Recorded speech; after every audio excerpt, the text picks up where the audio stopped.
What's sicker than a truckload of dead babies? What?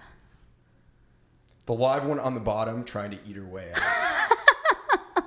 What was the last thing on Kurt Cobain's mind? A gunshot shell? His teeth. What's the difference between a small child and an 8-ball of cocaine? Oh, I want to say an answer, but I'm afraid to because it's really dark. Eric Clapton wouldn't let an 8-ball of cocaine fall out of a 53rd story window. I got one. Okay, So go for it. there was a pedophile and a little boy walking through the woods, and the little boy's like, "Man, it's scary out here." And the pedophile's like, "You're scared? I have to walk back alone." I like dark It's terrible. jokes. It's terrible. So I got all those dark jokes from Facebook. The 3 people I got them from were Tom Tobin, Greg McKenzie, and Alex Kramer. So shout out to them. I posted a status on Facebook that said, "Give me the darkest joke you've ever heard." And people turned out. There was like 50 jokes on there. Was there any like color reference jokes, like the darkest, like someone made like a color reference? There was a few, yeah. Okay. But they were racial. So I'm not going to say those ones. Yeah, no. Welcome to the Poptimist. So nice to see you. You can like, share, and give a rating on the Apple Store. Tell a friend about the show. Follow me on Instagram, _Poptimist. TikTok, the Poptimist. You guys on TikTok? I have it, but I don't go on it very often. I fucking love TikTok. I do not TikTok. And then Twitter is @DupOptimist. Today we have Michelle Stone and Jenna Rose. Thank you so much for coming on. How are you guys doing today? Thank you for having us. I'm Of excited. course. So you guys have been doing a show called Fun and Games on YouTube with Underground Music Collective. Yes. How did that start?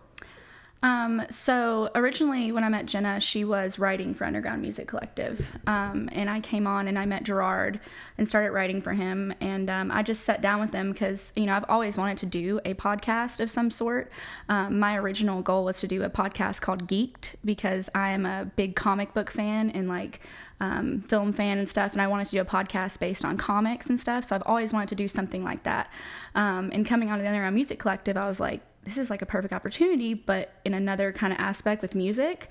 So I pitched the idea of like, yo, what if we did a podcast and we played games? And Gerard and Jenna were immediately like, absolutely. And then we all started throwing in ideas and then it just came to life. Now it's taking off. So you interview bands on the show. Yeah. And you're playing games with them, drinking, doing all sorts of fun things. Yeah, and the idea is to, you know, it started out like Jenga and like cards and stuff, but we eventually want to get set up to where we can do like ping pong and play pool with them and do like cocktails. So there's a lot of more fun aspect of the fun and games to come, but we're getting off the ground with sound. I mean, you're a podcast guy, you know how that is. So yeah. And it started out with artists. We do want to eventually move to people who are just creating as well and not just artists, but for right now, yeah, it's music artists that we interview. Yeah, we wanted it to be more like an informal kind of interview, something that people are comfortable having fun and not so kind of, the mundane classic questions. We wanted to get people really involved and excited to be there and have a good time.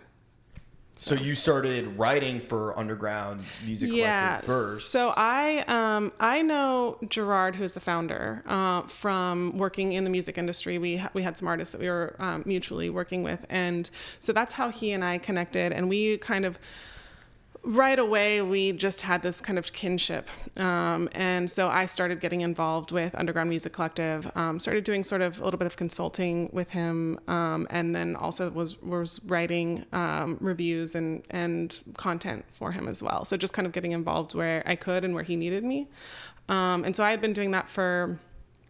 I had been working with him in some capacity for about a year when I moved here, and then when Michelle came on and we all kind of started growing it into this, adding things in like fun and games. So were you already writing for Underground Music Collective before you moved to Nashville? Mm-hmm.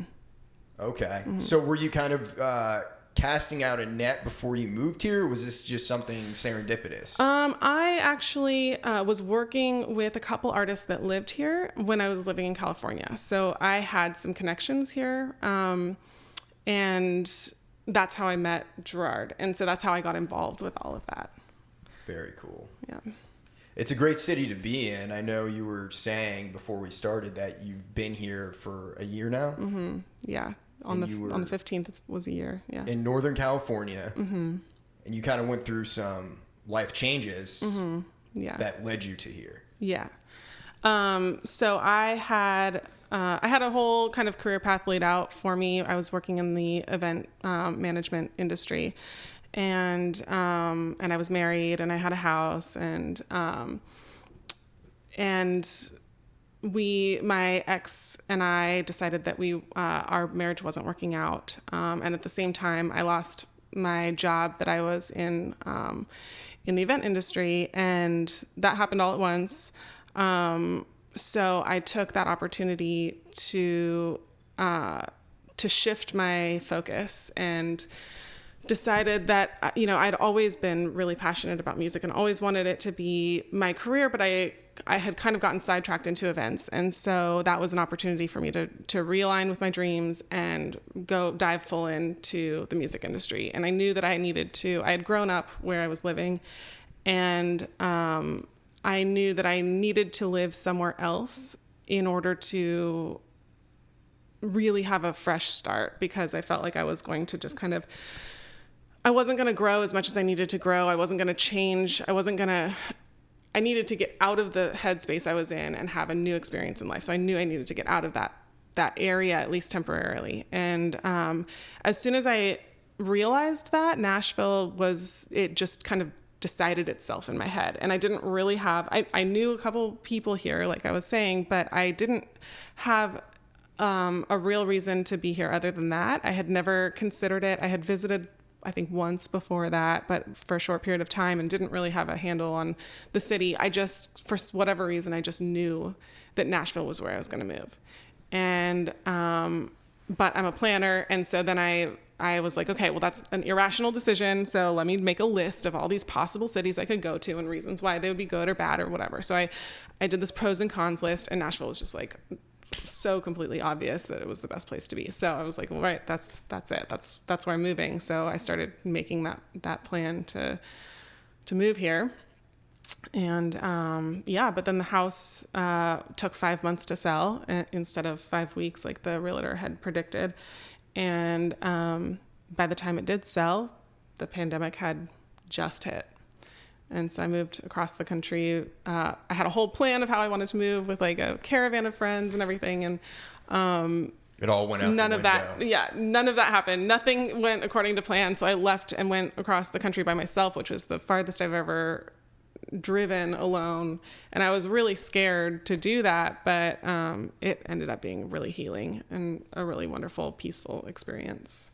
You can figure out a lot about whatever's rattling around in your mind on a long drive. Mm-hmm. Yeah, absolutely. Where it's just you, the radio, podcasts, silence, whatever it is. Mm-hmm. But I find the act of driving to really clear my mind. Yeah, it was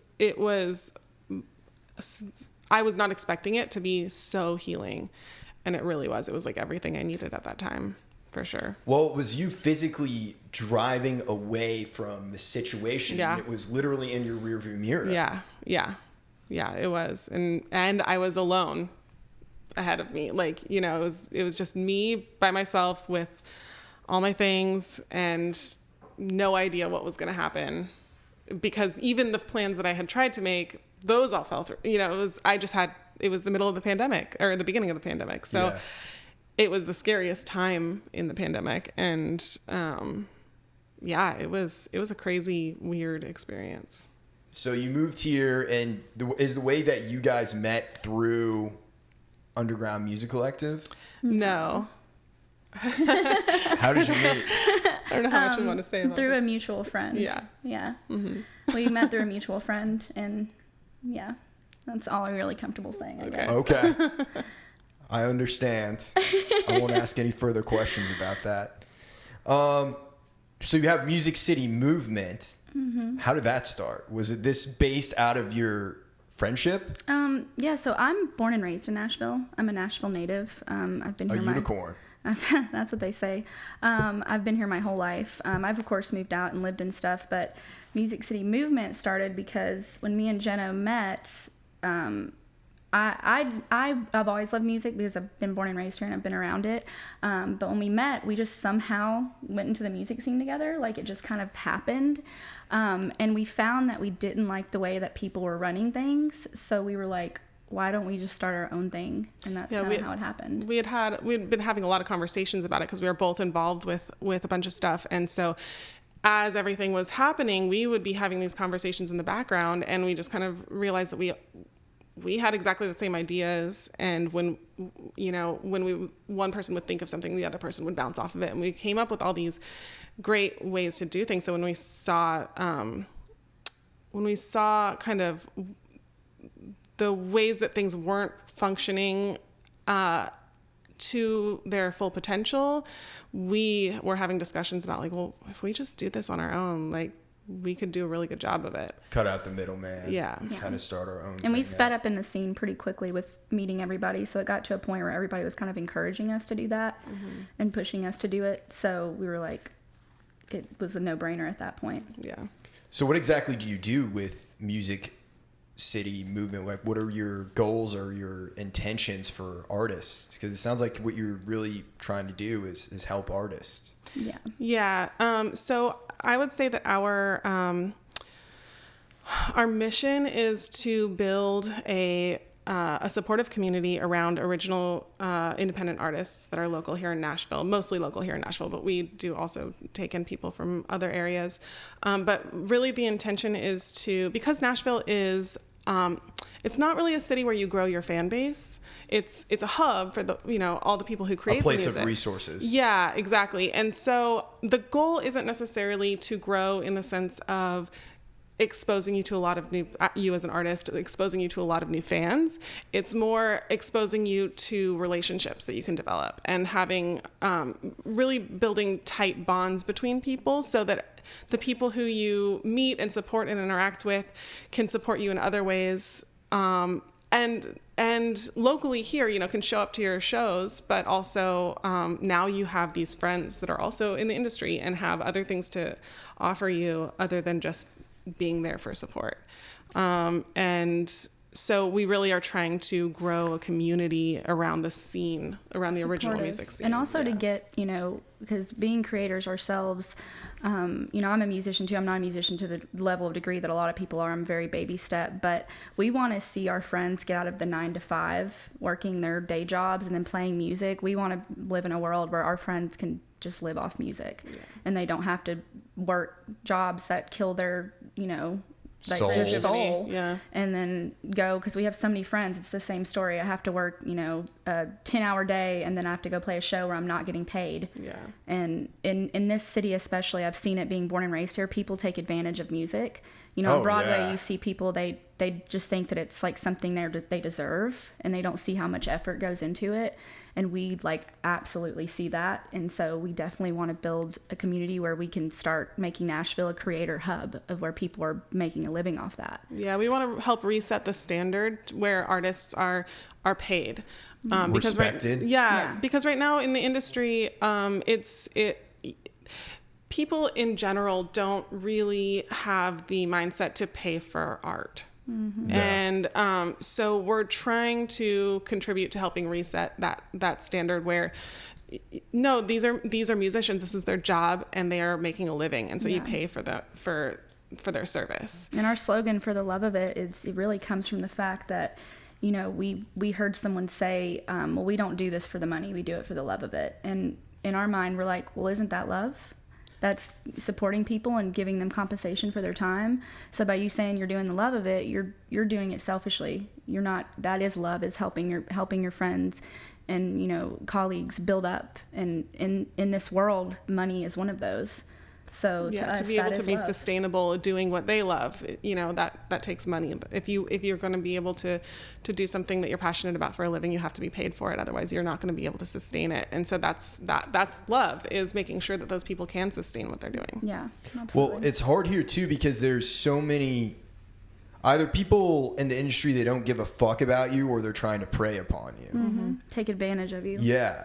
And I've seen it happen a million times. I mean, you've been here your whole life, so you've seen it probably time and time again. I've been here for 6 years, And I've seen so many people they come here with a dream and then they're flying high for maybe the first 6 months of the first year and they burn out because they had one bad gig of someone reaching into their pocket or something like that. And that can be demoralizing to an artist. A bunch of people have left just because of COVID. You know, it's interesting that you came here in the time of COVID. Right. Because it's the reverse of what's happening for creative types in the city right now. So many are having to leave because they can no longer support themselves. Yeah. And it's a real struggle. And it would be very easy to burn out if you are constantly running the circuit and not getting paid for it, you know? Or you're doing $12 jobs playing cover songs and you got people requesting all these songs, you know, like on Broadway. It's a perfect example of how taken advantage of musicians are.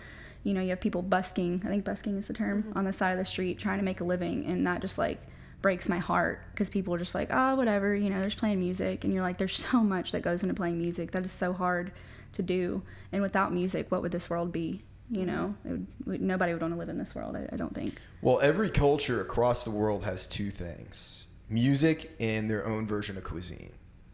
No matter if it's a remote jungle in the Amazon, New York City, London, Berlin, every culture has their version of music and food, and it tells the story of a culture. It tells the story of people.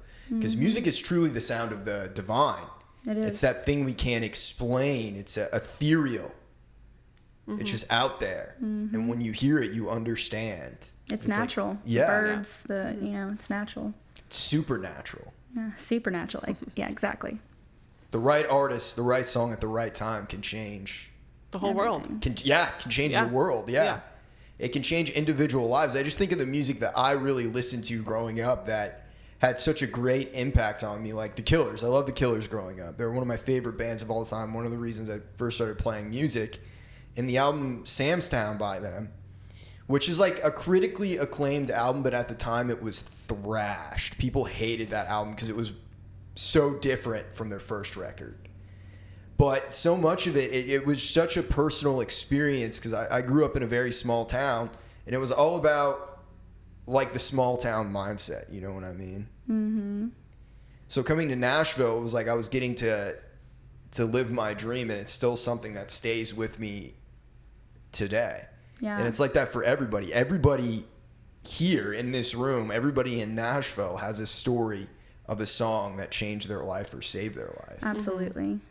And also to piggyback kind of what you said with Music City Movement, you know, we really want to kind of not destroy but take away the ideology that certain, because right now with music, it's if you're not a certain name, no one really cares. Oh yeah. And we want to take that away because we talk about all the time, being in Nashville, anybody can be somebody.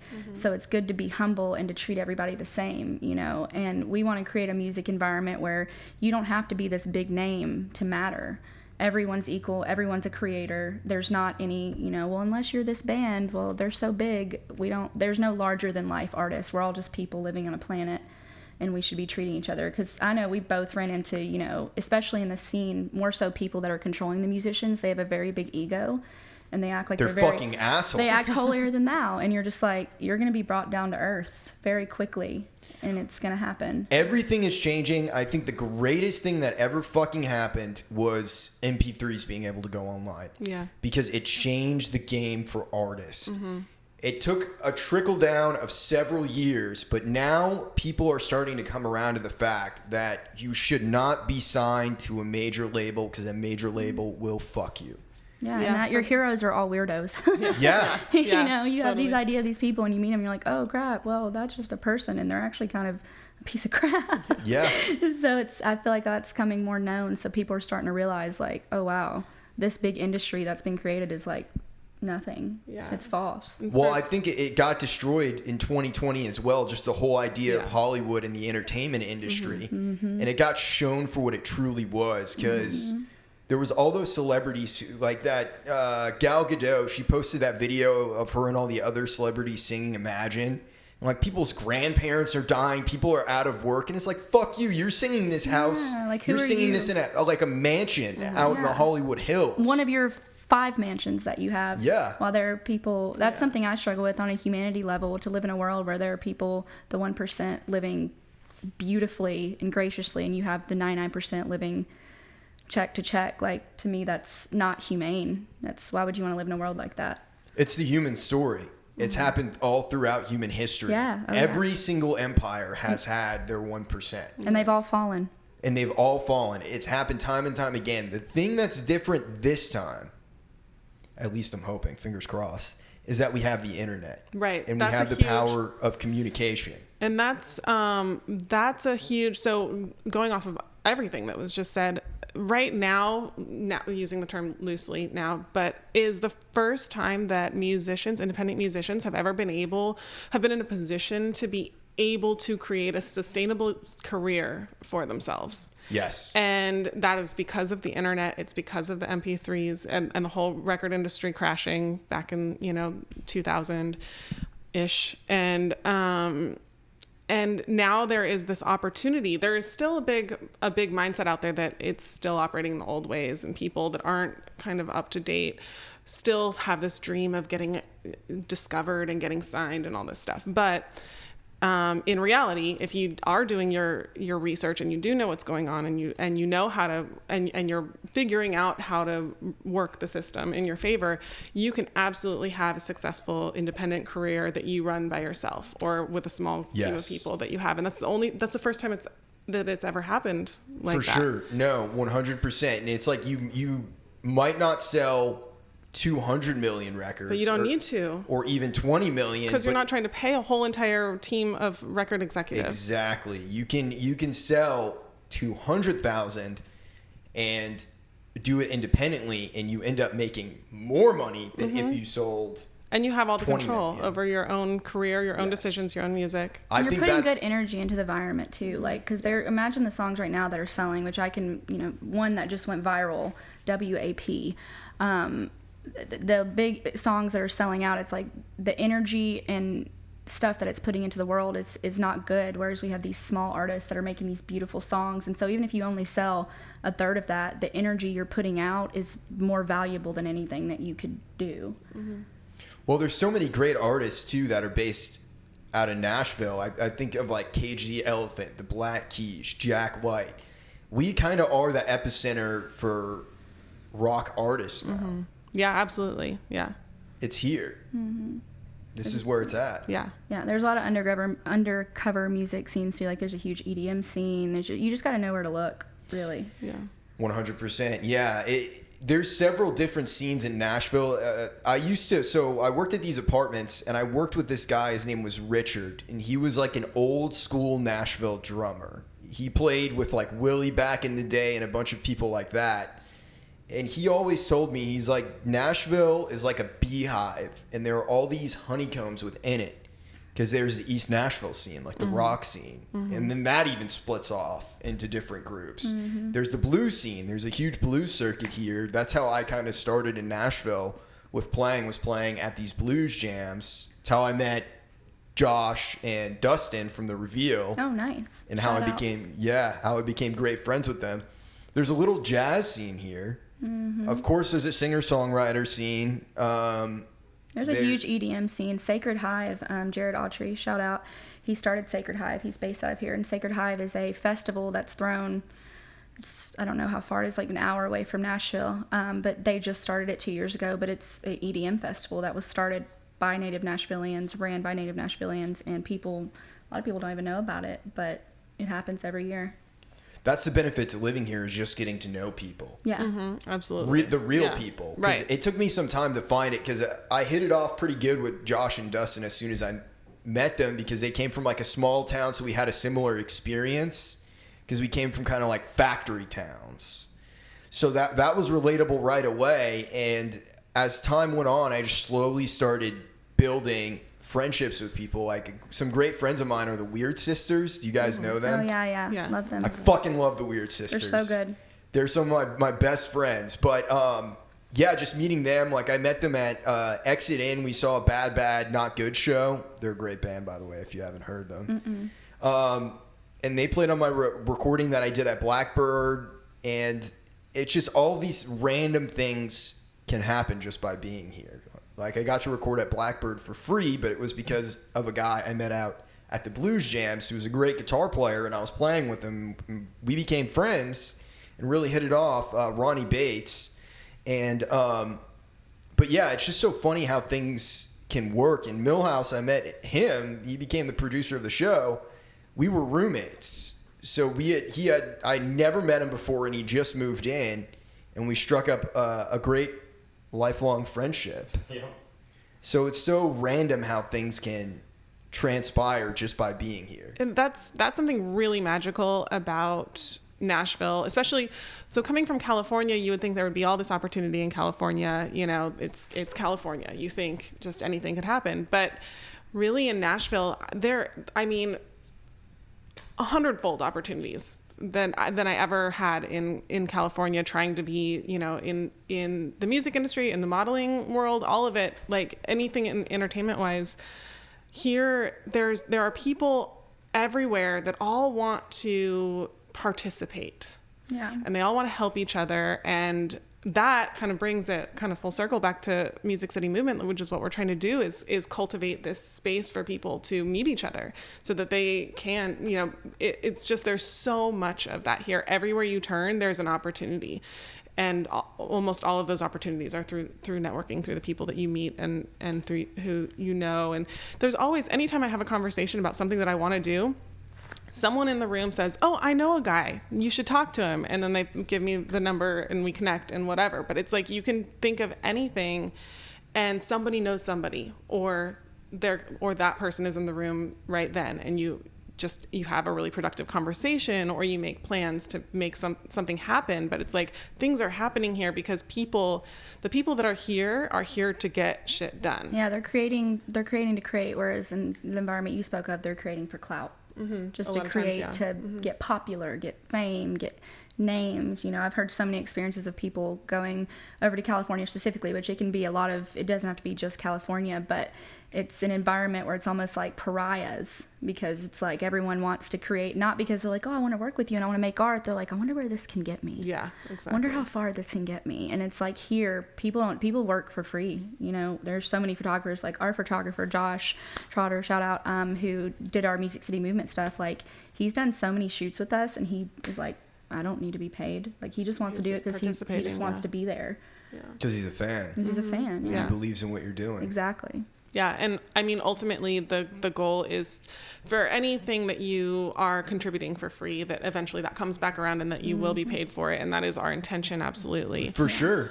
I mean, we all got to eat, we all got to pay rent, pay our bills, and all that shit. It's just like, it's been cool for me to see artists that I'm friends with grow over the years, because like I've been working with Josh Norfleet on some of his solo stuff. We recorded at Trashman Studios out in Springfield. Yep, Pleasant View, which is right next to Springfield. Millhouse works out there. So we have access to this recording studio. We were able to do it, and we've been working on the project, something really professional. So it's been cool to see, just like personally, one of my friends blossom and develop into a solo artist. Yeah. Versus you start to see all the different layers of someone. Yeah, when they're put into an environment where they're given the opportunity to thrive, like, that's magic. You know, people, a lot of times it's lack of opportunity. But imagine what anyone could do with all the opportunities that cater to their strengths. And this Nashville is just a really amazing place for that. So you do some management stuff too, right? You help out small independent artists kind of get things off the ground. What is exactly that you do? Yeah, I do. It kind of is case by case exactly what I do. But for example, I have been working with The Reveal, doing this, where we just kind of, usually the way it goes is we sit down in a room together and we figure out what their goals are, and what their timeline is for that. And then we put together a step-by-step in order to get those goals accomplished. An action plan to get their goals accomplished. And usually this is in the case of artists who don't necessarily have the resources to have a full team. And so they're all things that a lot of times that they know theoretically know how to do, but don't have, there's just so much going on inside the mind of an artist. You know, you have all the things you're trying to create, all the steps that take place in order to get those things created. But then there's also the whole business side of managing your business, budgeting, planning tours, not so much this year, but, or last year, but, you know, in the scope of things, planning tours, booking, all that kind of stuff. And, it's too much for one person, or, you know, it can be too much for somebody who's just trying to create art. Like, that's their strength. And then there's this whole business side. And so what I try to do is help them get a handle on the business side of it. So we'll take all of their floating ideas, you know, and we'll bring them back down into an action plan, so that they don't have to think about what steps come, you know, because they're sometimes thinking 20 steps ahead, but aren't figuring out how to get to that point. And so that's what I try to help them do, is break it down and get to an achievable, you know, bite-sized goals. Yes, exactly. And then ultimately the hope is that they are able to create these habits and learn how to break things down into bite-sized goals, so that we don't need to continue having these meetings.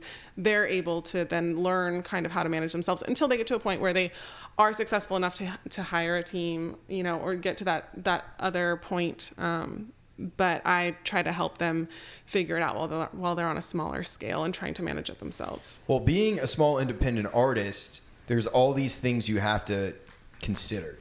You have to consider social media, keeping your Instagram on point, doing what you need to for that. You have to consider whatever you're streaming on, whether it be YouTube, and how to get people to even pay attention to what you're doing. Strategizing, yeah, all of that stuff. All of that it's all things that people are experts in.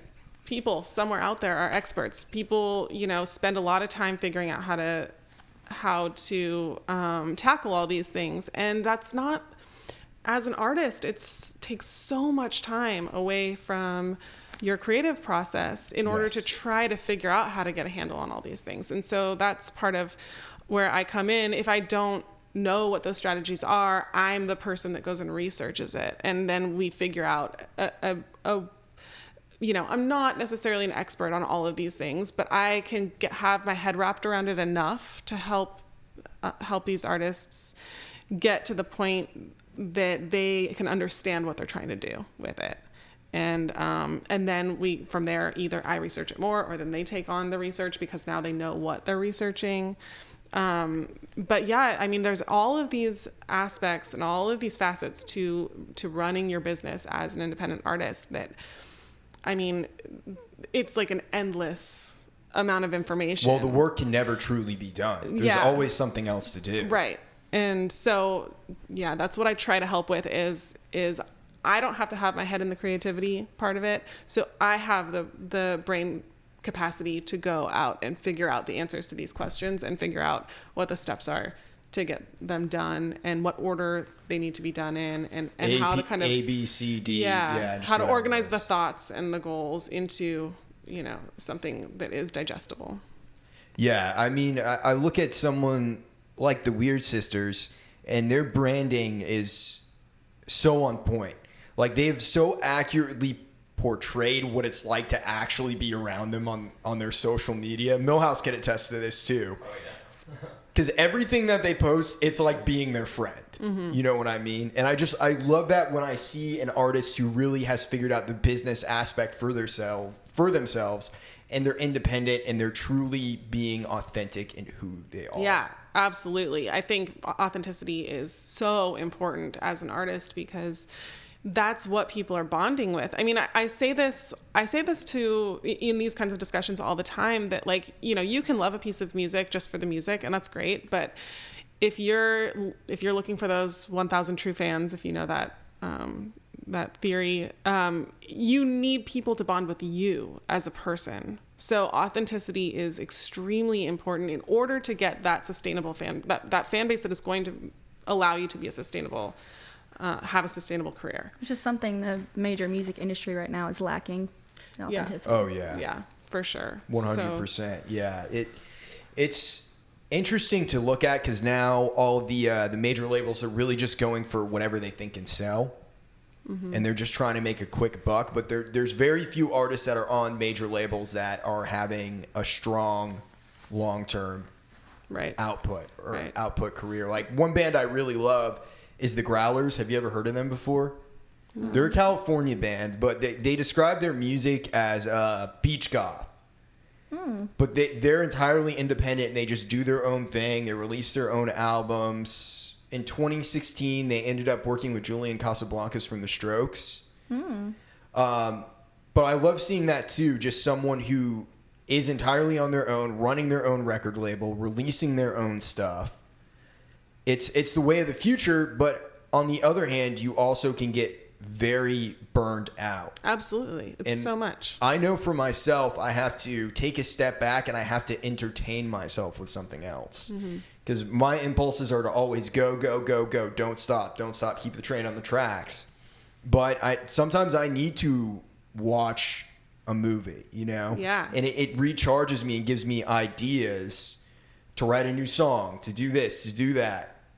Well, part of being a responsible creator is allowing yourself what you need in order to create, which is breaks from creating. You know, you have to sleep. You know, your body has to sleep in order to be able to do things the next day. You have to eat. You have to eat. You have to do all these things. So nature. You have to do the same things for your mind. You have to separate yourself from the music or from the creation in order to give yourself the rest from it so that you can then come back recharged, like you were saying. Like you have to do that. And that is also, but that's something that because creating is fun, you know, a lot of creatives don't realize that they need to be taking breaks, and they also are like kind of addicted to the hustle too. So that's well, also Instagram and, you know, social media doesn't help with that because it creates the narrative that everybody has to be doing something all the time because everybody has content.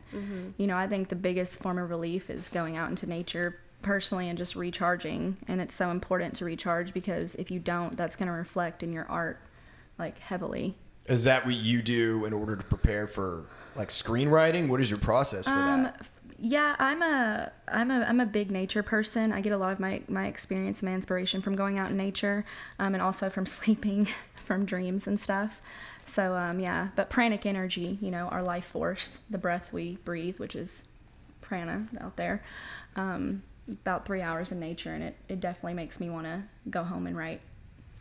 Yeah. So what are some of your influences for writing? Like, how did you first get involved in it? So I've been writing since I was a little kid. I wrote my first screenplay when I was 12.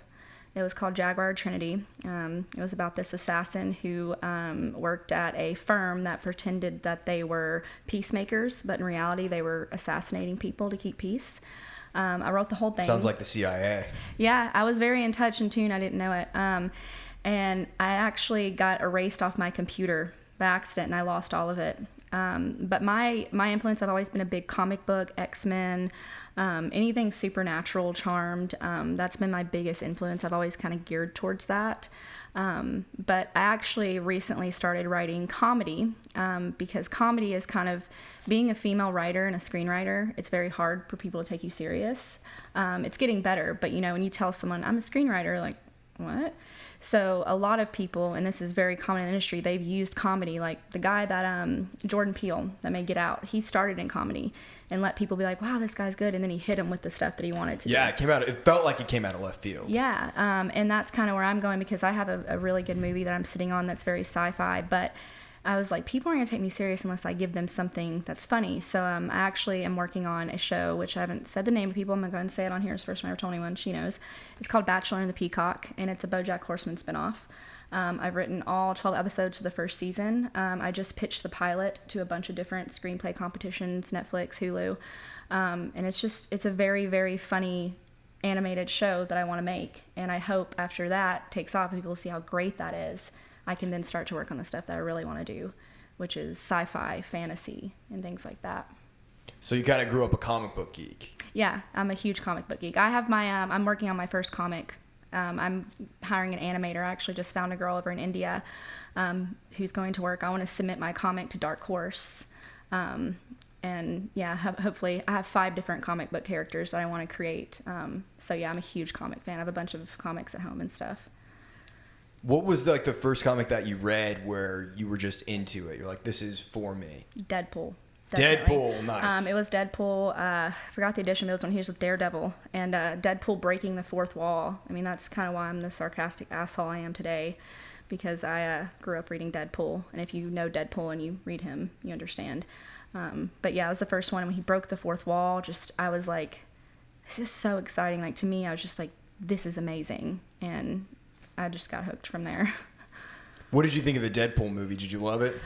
I didn't. You didn't? Why didn't you like it? Well, because the first one, they made it more into a love movie, and I'm not a big romance person in movies. I'm more of like action, power, stuff like that, so I've never been a big fan of that, and they they got him spot on with his humor, the guy who plays him, Ryan Reynolds, but like the whole movie was about like love and like his affair with people, and I just didn't like how they introduced Deadpool with romance. Yeah.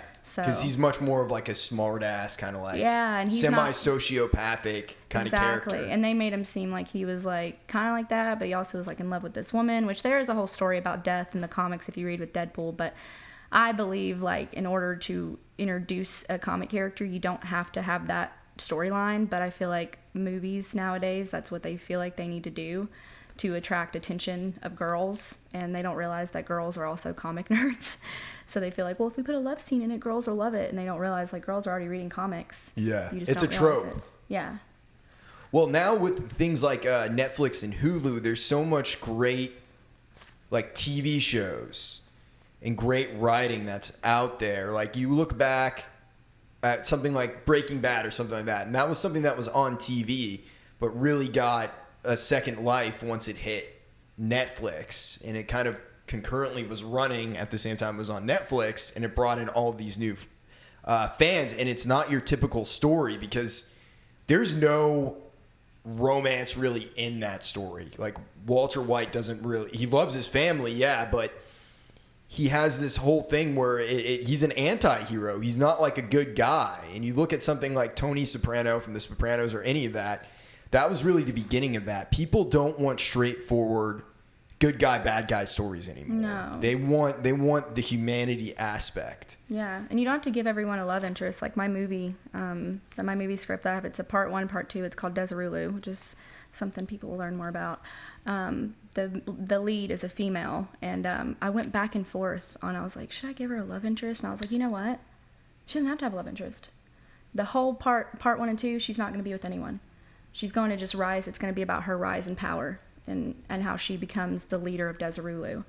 And I think that that's so important because we feel like we got to give people a love interest. And it's like you don't have to stick to the normal narratives of writing. And in fact, not doing that is what's going to create a new industry, is not sticking to the same old stuff. Did you watch Glow on Netflix? What was that? Glow?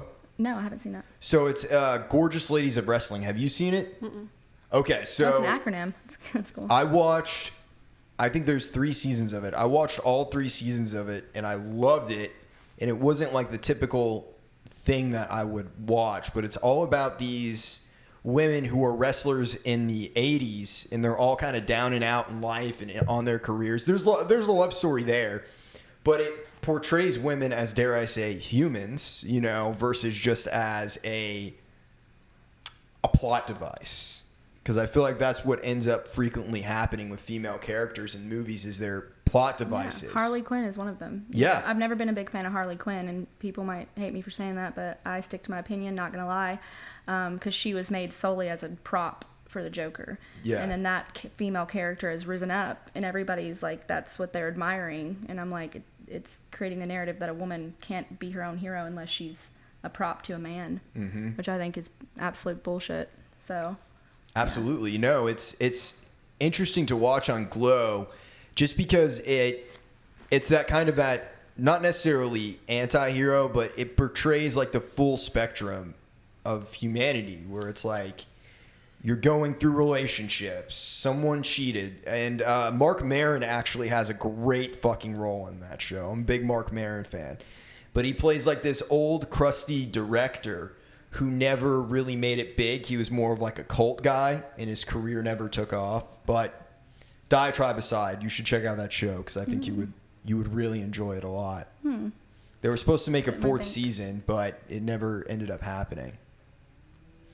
I think the darker stories too are also what people are interested in these days. You look at something like the Joker movie. You're a big comic book fan. What did you think of the Joker and Joaquin Phoenix's performance? I actually really loved Joaquin's performance because it was the most realistic version of the Joker I've seen. I'll admit, though, I'm really tired of the Joker and Batman movies. I'm a huge Batman fan, but I think, especially being a comic book writer and knowing so many comic book characters, stressing on the same characters over and over and over again, it's tiresome to me.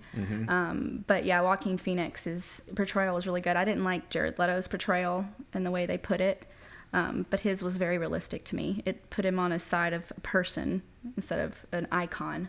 Well, he didn't really don the full Joker makeup until the last third of the movie. Yeah, and his struggle. Exactly. And then arguably you could also, what was interesting in that towards the end of the movie, in that scene where he's with Robert De Niro on the show, in every other circumstance, and I think this is why Todd Phillips is a great director, in every other circumstance, you wouldn't be rooting for the Joker. Because he is like a psychopath in that moment. But you've seen all the shit that he's gone through that entire movie with his mom, with Thomas Wayne and that whole situation. And you have empathy for him, so you want him to fucking shoot Robert De Niro. Oh, yeah. Well, you ever seen The Killing Joke? No, but I've read The Killing Joke. So The Killing Joke is about Batman and how he realizes the reason he's never killed Joker is because Joker could have been the Joker.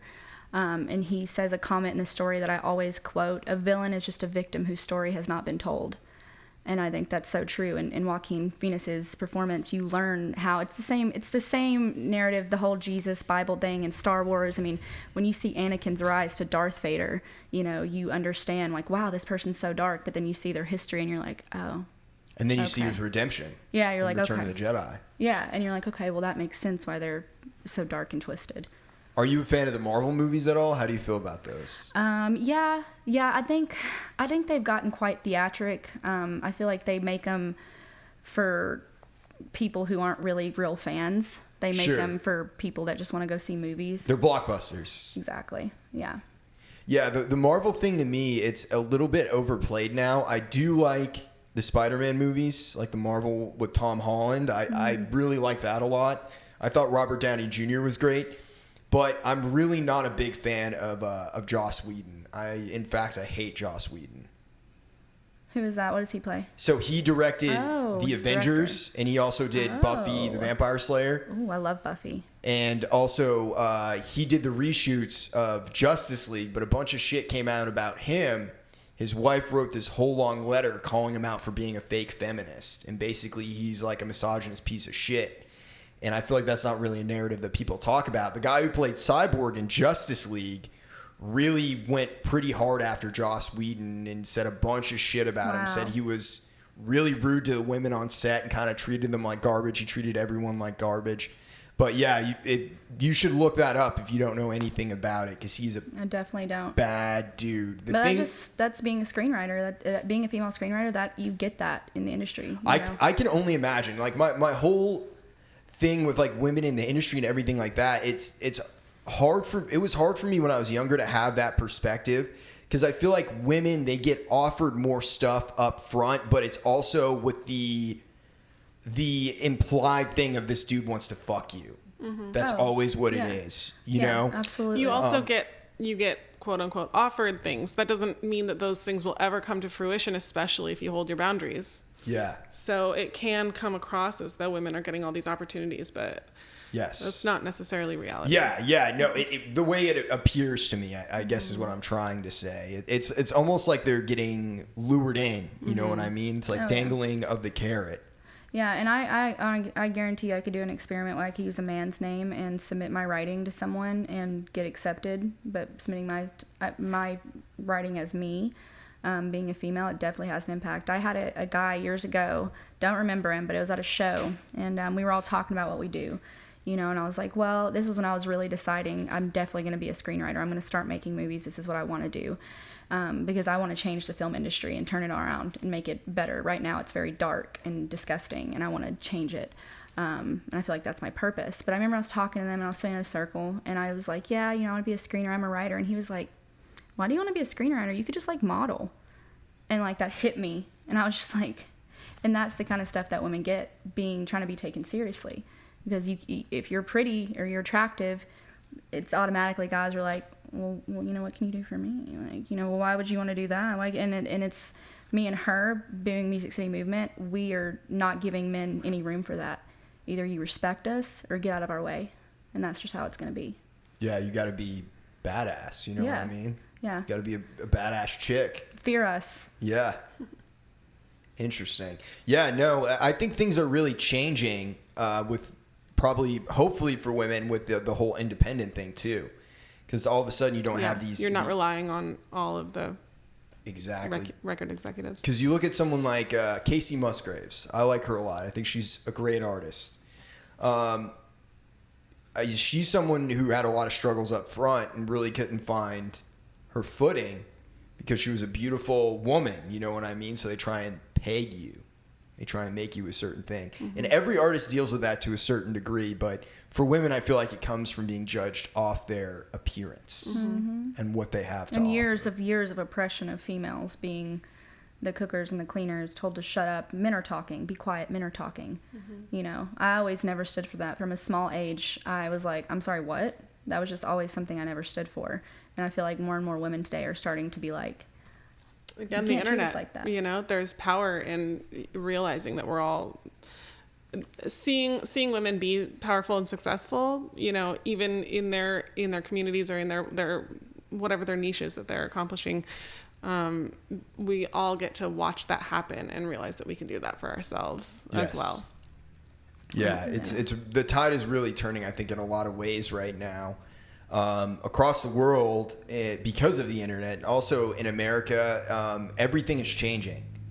You know, everything that we knew was changing, or at least the perceptions that we had were destroyed in 2020 on both a micro and macro level, and it broke people's brains, especially I think the older generation. Because I feel like with people our age, most people are fairly libertarian in their mindset, where they don't really give a fuck, like either way, like what your sexuality is, what your race is, what your gender is. No one really cares. There are people who do actually care, but for the most part, it seems like everyone is just like trying to do their thing and be cool. Yeah. The media just makes it seem like everyone's against each other. Oh yeah. Because what else would they do? Right. Well, there's power in division. Oh yeah. And it's again, it's a chess game. Exactly. It's all chess. The age-old tale. It's happened time and time and time again. We've seen empires rise and fall throughout history, and history is repeating itself. And I think one of the more negative aspects of the internet, we're seeing this all in real time, and shit like that's been going on right now has always been happening, but now we see it. We see a police shooting right away. We hear about a tsunami that happened in fucking Malaysia or some shit. You know what I mean? We have people's cell phone videos, so we don't have to believe what's being fed through the news outlets. We can see what actually happened right in front of us. Yes, but the news outlets are concurrently trying to be like, well, that's not actually how that happened. Yeah. It's easy. Well, it's easy too when it comes to light and darkness. Darkness thrives off of stealing light. So in that turn, people being good and trying to document things, of course, darkness is going to take that and try to turn it around and use it in their own.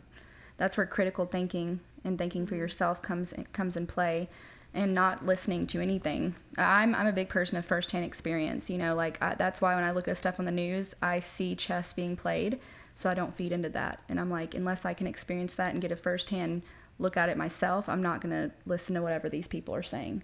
Because that's exactly what they want you to do, is to believe what they're saying. I think that's the perfect spot to end it. Can you plug your social media, all that shit? Where can people find you? All that good stuff. Yeah. Our Music City Movement is at Music City Movement. My personal music-related Instagram is at Jenna Listens. Yeah. You can find me at The Michelle Stone. I have an official website, themichellestone.com. Very easy. All my writing and stuff is on there. And when it comes to my screenwriting, you will see that in theaters or on Netflix or Hulu. So, like the show, tell a friend, subscribe. Yeah, thanks for listening. We'll be back again next week.